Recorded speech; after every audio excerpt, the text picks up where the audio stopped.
Today is May 5th, 2025, and you're listening to Space News First Up. Did you know Space News now has 6 newsletters? We recently added an audio, video, and live events newsletter and are now launching our bi-weekly China report. To sign up, visit spacenews.com/newsletters. Here are today's top headlines in space. The White House's proposed budget for NASA would cancel several major exploration programs and curtail use of the International Space Station.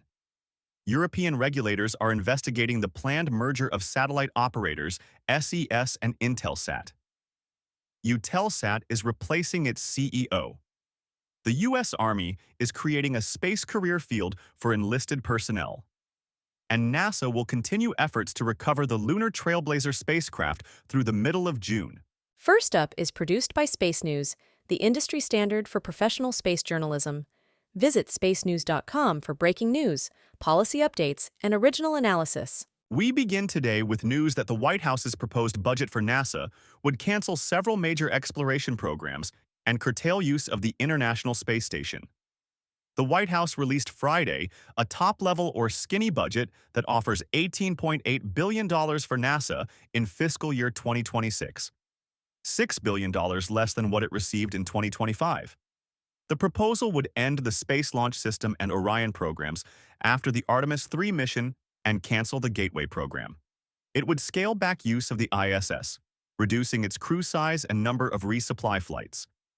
The skinny budget also confirmed cuts previously reported in science missions, as well as a 50% reduction in space technology and the elimination of the agency's educational programs. The complete budget proposal is expected late this month. European regulators are investigating the planned merger of satellite operators, SES and Eutelsat. The European Commission set a June 10th deadline to decide whether to clear the deal with or without conditions, or open a full-scale, potentially 4-month-long probe into any serious concerns about its effects on competition.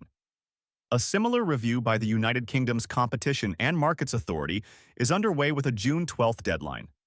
Regulators are likely to examine whether the merger could lessen competition in areas where SES and Eutelsat have complementary or overlapping capabilities.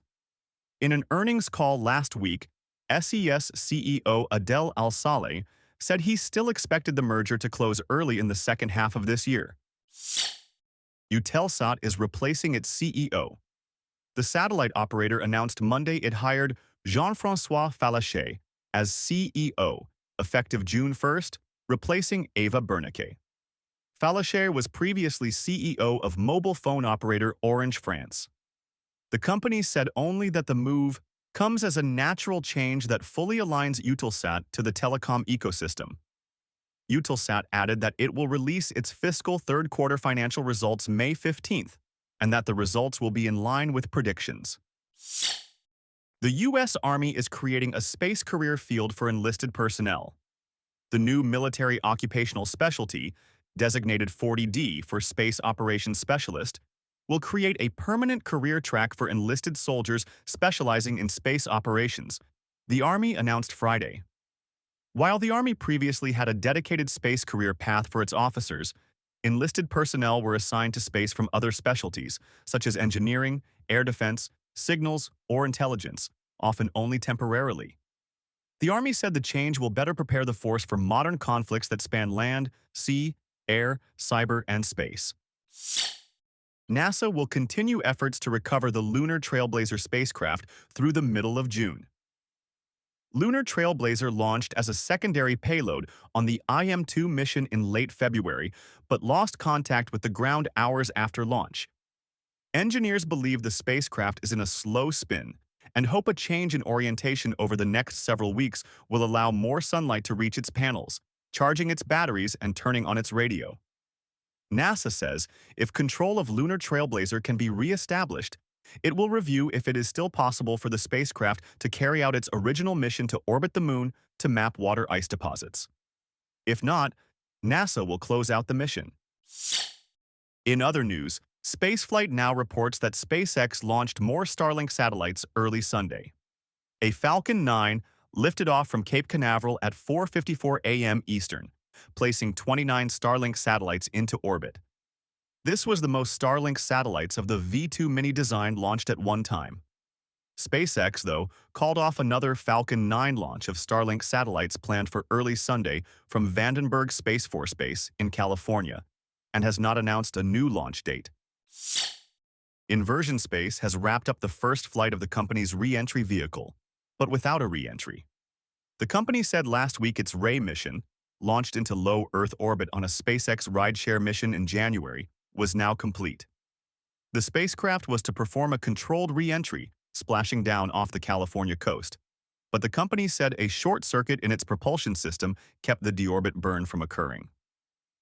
Inversion called the mission profoundly valuable, nonetheless, demonstrating other technologies it will incorporate into its next vehicle, ARC.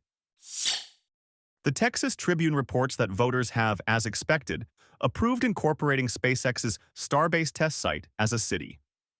A referendum on incorporating Starbase passed with 212 yes votes and only 6 no votes.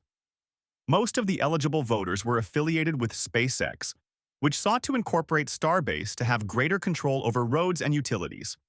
As an incorporated city, Starbase could also gain greater control over closures of Boca Chica Beach for Starship testing and launches, something currently handled by the county. Dong-A Ilbo reports that a South Korean CubeSat will fly on the Artemis II mission.